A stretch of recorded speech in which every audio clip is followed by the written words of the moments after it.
Welcome to PLZ Soccer's YouTube channel. I'm joined by former Celtic manager Martin O'Neill. Martin, a pleasure to have you on, and of course a winning start for Celtic in the Champions League. Your team had a fairly formidable home record in the tournament. Is that what underpins a successful Champions League campaign? I think so, Alison. I think, and particularly the way the format for this particular season is working out. There's no such thing as a foregone conclusion, as we all know. But when the draw came out, I was, pleasantly pleased. Obviously some difficult away matches, but the home games are achievable. That's famous last words, but it's still difficult, but achievable. And I was just working in the assumption that if you could win 3 of the matches, fairly decent chance that probably would get you into the knockout stages of the competition. You're talking about 36 teams in the competition, and 24 still exist after everything is said and done. So a great start, obviously a fantastic start, great win as well too, and so confidence can be high. That's the thing, like the opening game of a campaign can set a tone, and I think that was the first time that Celtic in 13 attempts have actually won their first game or their first group game in the tournament. That augurs well, doesn't it, for the immediate future here? So a great win. I think most Celtic fans, if not the hierarchy themselves, would have been pretty pleased with the way that the draw had been set up. How the format, I think, seems to suit. Obviously, it's pretty tough now for Celtic across the next 3 games. And away to Dortmund next, away to Atalanta, and then they host Leipzig. 3 fairly formidable challenges. How would you approach that game against Dortmund? Well, I think that's obviously a difficult task. The only good news is I think that Dortmund are not as strong as they were a couple of seasons ago. I think obviously when Haaland was playing for them, and they are beatable, but the atmosphere would be fantastic there, no question about it. In Dortmund, rocking is akin to Celtic Park, really, on European evenings, and but nothing to be obviously concerned about, but nothing to be absolutely frightened of either. You're going into the game. You've got 3 points. You've got 3 points. Under your belt for a start, so that gives you the confidence. Secondly, how would you be approaching the game? I genuinely think that although Dortmund would probably consider themselves favourites to go because they're at home, but I think there would be a bit of not just respect, but I think there'd be a bit of fear in the Dortmund camp over Celtic's big win. And I know they might have been expected to win that game against Bratislava, but even so, in the manner in which they did it, a demolition really. And so I think there would be concerns in the Dortmund camp. They themselves are not as formidable, as I said, as they were before. And in terms of approaching the game, I don't think I have to tell anybody concerned with the football club as how to approach the match. But I think that obviously with confidence as much as anything else, and tactically, I'm sure Brendan has got things thought out. He will have watched Dortmund play. The one thing I'm sure Brendan will be saying, this game doesn't hold any fear. It's tough, absolutely tough, of course it is, but there's no fear factor involved in this game. Your own team came very close to a memorable win in Germany against Bayern Munich and just undone by a couple of late goals. Absolutely, Alison. I still think about those games as well too, because we, on a number of occasions, we should have actually probably the times that we performed in the Champions League, we probably should have qualified each time. In our first sojourn, we had 9 points on the board, beating Juventus. We should, there's no doubt at all about it. That we should have got something from the first game in Juventus. The late penalty decision was terrible, and getting 9 points and not going through into the groups into the knockout stages was really really disappointing, naturally. And then, and as you say, in the Bayern Munich game, we should have won that match as well too. We were really comfortable, a goal in front as well, and a couple of mistakes we made at the back. and it became very costly. And because you're only playing, and those matches in the group stages, every game was really vital. Both home and away, just eking out a point away from home or something like that. And then, of course, when Bobo Balde handles the ball, and I think it was against Lyon, we're only seconds away from the knockout. Listen, you're not here for me to be reminiscing about those days. You're here to talk about Celtic and the great journey that's ahead of them over the next couple of months, which is unbelievably exciting. Do you feel as though the new format maybe just facilitates teams that are in Celtic's bracket to progress? I absolutely do. Yes, I do. I think the situation there, particularly the way the draw came out, Celtic's home record, will hopefully stand them in really good stead. Listen, you still have to play the football matches. We all know that. But overall, yeah, I do think this format does suit the teams of Celtic's calibre at this minute. Celtic obviously hoping to improve the European record. I think we all want that to happen because Celtic's brand in Europe would be very strong again, and that's something that everybody wants. Domestically, still very strong, but now this opportunity to make a mark in European football is there for them, and take this opportunity. A bit of investment too this summer into the squad. A few late additions just before the window closed. I think the most notable would be Arne Engles, who looks as though he's given a different dimension into the middle of the park, and who looks every inch an £11 million player at the minute. Well, and I think the most expensive player that Celtic have ever had as well too. So it might have come late, but it came nevertheless. And yeah, from all accounts, he's made a big impact in such a short period of time. That is really, really terrific, really good. And the Celtic fans are vibrant over it. I think there was concerns about whether these players would eventually make it over the line. It happened.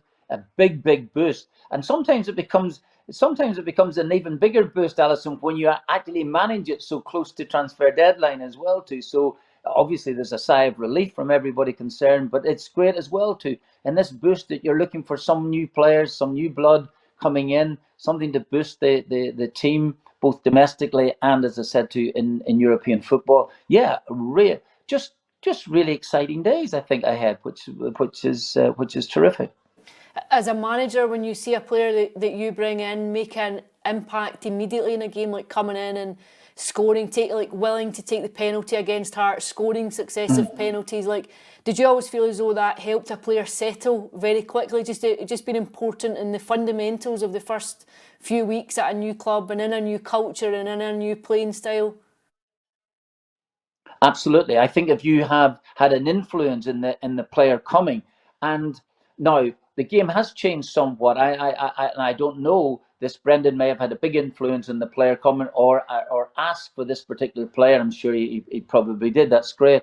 But I know that myself in my days as a manager at Celtic and at other clubs, I had I wanted to see the player beforehand. I wanted to make sure that he definitely was in it for the right reasons. At the end of it all, he wanted to make an impact at a football club, a new club, and all of those things were really important to me at the time.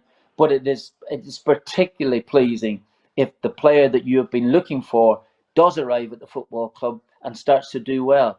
And I can quote an example for that there. When I went to Aston Villa, one of the first signings, in fact, I think my first signing was Stillian. And Stillian, coming down from the club, I knew about him, obviously, but his debut was against West Ham United, and honestly, it's the best debut I've ever seen from any particular player. So that was pleasing, and I know that after a little while, he went through a bit of a lull, had to fight his way back into the side again, and he did big time, really big time. But the opening game against West Ham, particularly for the travelling Aston Villa fans, was unbelievably pleasing, not only for the player Stillian himself, but for me as the manager bringing him down. And it seemed a vindication at that particular time. So good was his debut. How challenging can that be as a manager, just when you feel as though you've got the team to a certain level, but you think with a bit of investment you can go again, you can push on again? How challenging can that be? Oh, that is the big challenge, and that's the challenge for a lot of managers. It was me at Aston Villa as well too. We had finished in the top six for 3 consecutive years. We just at that time Manchester City were just beginning to what shall I say, emerge as big spenders. We lost a couple of players to them during that period of time as well too, and so money was talking greatly at that stage. We and Aston Villa couldn't compete, so we lost James Milner, we lost Gareth Barry to them in consecutive years. So that was always a problem for us. But still, you're talking about that, trying to break from the top six, only a couple of points away from top four. But it's those couple of points they can feel as if they're like 20 points away. And that's the difference, is just carrying it through. Aston Villa have now qualified, spent big money as well, have made it through, and they're enjoying it in the Champions League. And well done to them. They have spent an awful lot of money in getting there. They've an excellent manager in charge as well too. So all of those things have become really important to a football club. But at this minute, there's a great old excitement around Celtic Park, which is terrific, and that's from a number of reasons. Obviously, the signings of the players, late and all as they may be, the impact that it's had, and that result against Bratislava. All of those things, combination of all, is making it so exciting. And of course, they'll play Aston Villa when they go deeper into the tournament. That's right. Yeah. Is that in January sometime? Is it?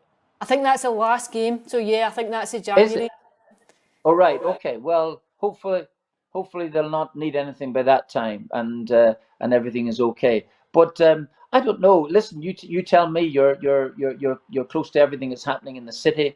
Is there the sort of excitement that I seem to be gleaning from here? Is that something that is happening? I And think have there's you? And definitely, maybe it yeah. hasn't been. Yeah.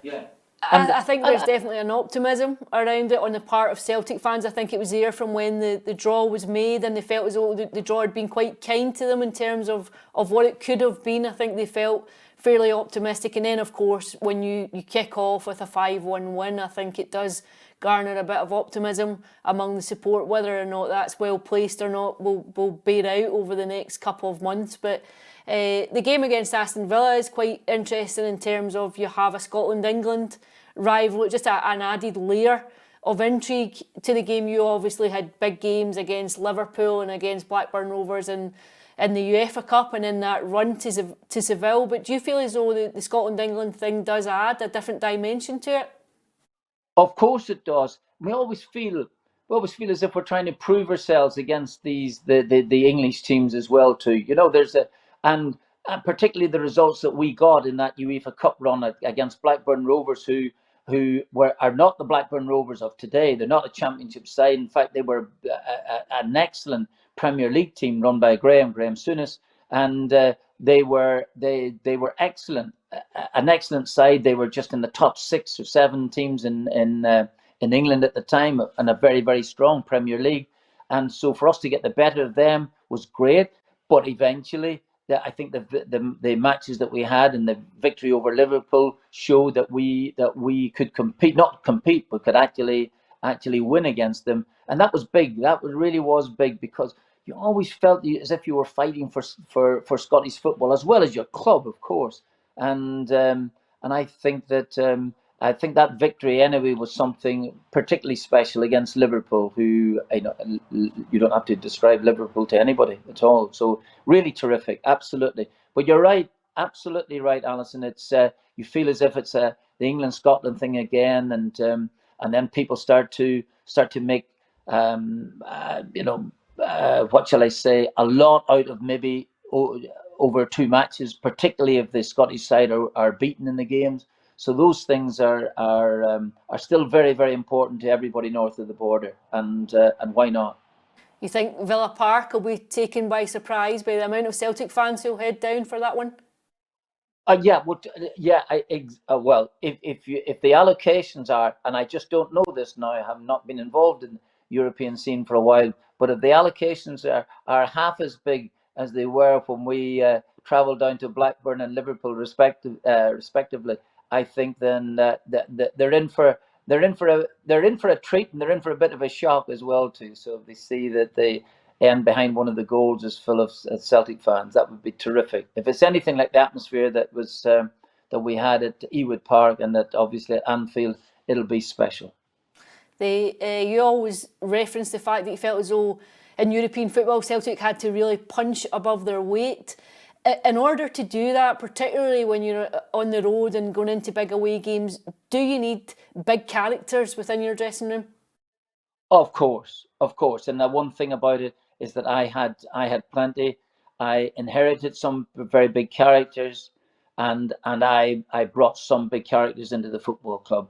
And people used to say it's difficult to manage. Actually, it wasn't, because big characters are generally very, very good players who've got a great attitude to it. You just keep them steering them on. And while sometimes it could have been a bit raucous in our particular dressing room, if there was the occasional argument, and which will usually start it by me, I must admit, but that's beside the point. But overall, yeah, big characters are so important, and we had a lot. There's a lot, Alison. There's a lot. I think sometimes it's a lot of balderdash of people talking about, oh, you need a lot of leaders in your team. I'm never necessarily sure about that, but in terms of big characters kind of lead themselves in many aspects. But uh, you know, I just think that big characters rather than big leaders is something. And if you feel as if there's no real difference between it, that's up to you. But I think that there's an overused phrase in the game. Oh, there was no leaders out there. But if you've got 11 leaders, then who are they leading? Are they leading each other? Are they leading someone else who doesn't exist? The point is this year, I had lots of big characters in the team, and that is important, particularly in moments of adversity. And will we see you up in Glasgow for any of these games? I would be hoping so, absolutely. Unfortunately, I missed the Bratislava game. I was down to cover it, funnily enough, for TV, which I was really excited by. But I had a long-standing engagement in Dundee, which was a lovely, lovely evening. But I had a big Celtic fan beside me who was keeping me abreast of the scores, 1-0, 2-0.